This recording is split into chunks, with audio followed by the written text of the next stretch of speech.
if you want to embed a Wufoo form using Joomla 1.7, you got to make a couple of changes. So you got to go to your username and turn on the. You can use the Tiny MCE editor here, So you can choose the Tiny MCE. Make sure that's there, and then assign that to your user, and then go to the extensions, plugin manager,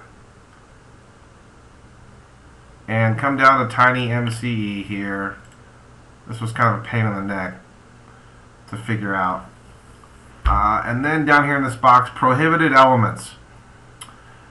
Just delete everything else and just put the word applet in there. No one uses applets anymore, but dump that in there and then hit save and close.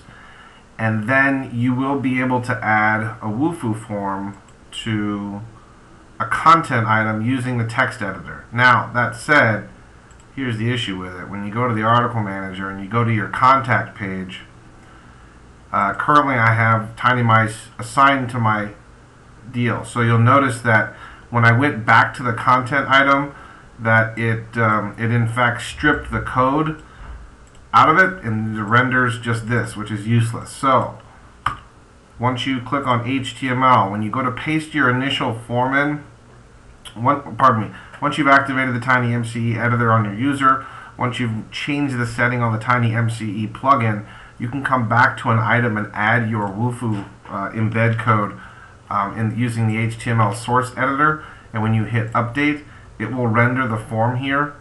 It'll take a second. So there's the form. So then we just go to save and close.